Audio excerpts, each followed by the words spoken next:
माटी पुकारे तुझे, देश पुकारे, आजा रे अब आजा रे, भूले हम राह हमें राह दिखा दे, आजा रे राह दिखा दे।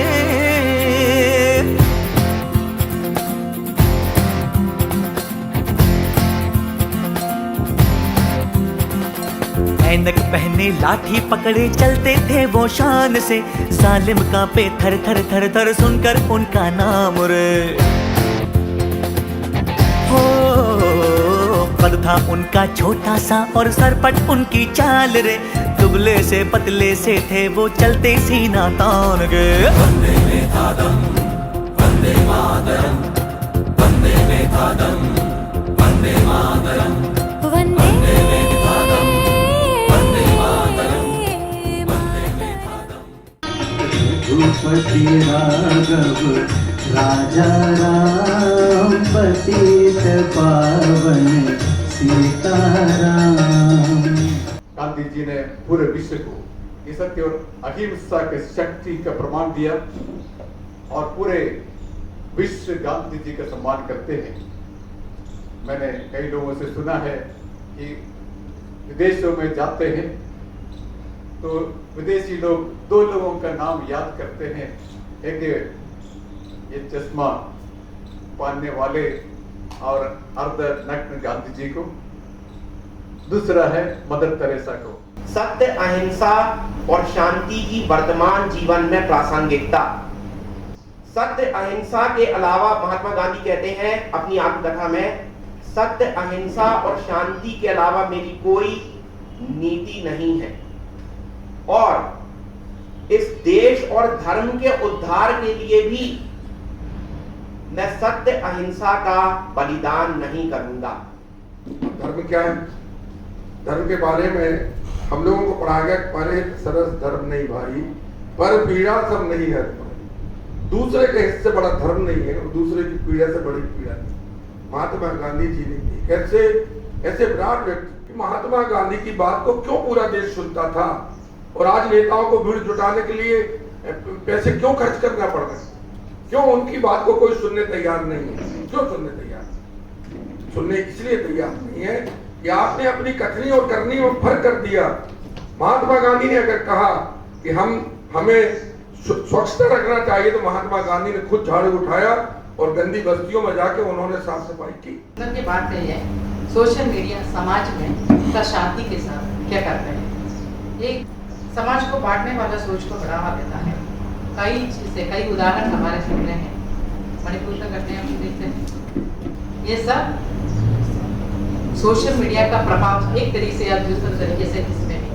धर्म का अपना आनंद है, फिर सनातन वैदिक धर्म, हिंदू धर्म तो सागर है, वट वृक्ष है, एक ऐसा वट वृक्ष जिसकी जड़ों में वैदिक सनातन है, जिसकी जड़ों में हम ईश्वर को मानते हैं, हम ईश्वर के।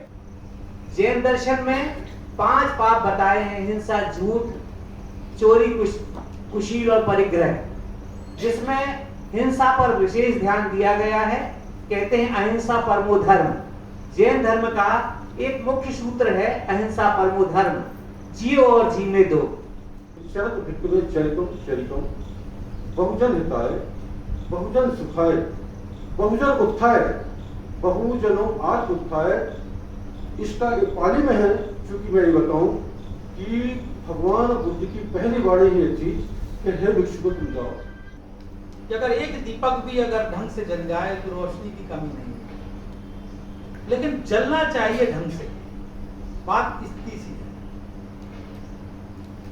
सो हम यहां से कुछ लेके जाएं और लेकर हम अपने चारों तरफ में एक प्रकाश दें, जहां पर भी जाएं हम प्रकाश दें। वो प्रकाश जो है दूसरों के लिए भी लाभान्वित होगा और आगे बढ़ेगा। ईसाईयत जो है, हमने जो सीखी है वो हमने सीखी है बाइबल से। बाइबल हमें बताएगी, वही हम आपको बताएंगे। और बाइबल ये कहती है कि जो बताना है वो आपके जीवन से दिखना चाहिए। अगर आप कहते हैं कि सेवा करना है तो आपकी सेवा दिखना चाहिए लोगों के बीच में। शांति से जुड़ा हुआ जीसस क्राइस्ट। महात्मा गांधी ने जो प्रयास किया उसके संदर्भ में 2 लाइन बोलना चाहूंगा मैं अकेला ही चला था, जान गई मंजिल मगर लोग आते गए और कारवां बनता गया। लेकिन आज उसमें इतनी विकृतियां आ चुकी हैं कि हम क्या बनाने आए थे क्या बना बैठे, कहीं मंदिर बना बैठे, कहीं मस्जिद बना बैठे। और हमसे तो जात अच्छी है उन परिंदों की, कभी मस्जिद पे जा बैठे, कभी मंदिर पे जा बैठे। हम इसमें लगे हुए। आपको अपना धर्म मानने की आजादी किसने छीनी? हमारा मुल्क का संविधान जो है वह हमारा सबसे बड़ा धर्म शास्त्र है। लेकिन हम अपने मफाद के लिए दूसरे धर्मों को न जाने कितना विकृत करके बताते हैं। एक धर्म में है एक ही को मानो, सबकी इज्जत करो और सबके आगे नहीं झुकना, सिर्फ एक के आगे झुकना है, सिर्फ अकाल पुरुष के आगे, जिसका कोई जन्म नहीं है, जो मृत्यु से रहित है, जो काल पे नहीं आता है। एक ओंकार, सब एक ही है, सब अकाल पुरुष है।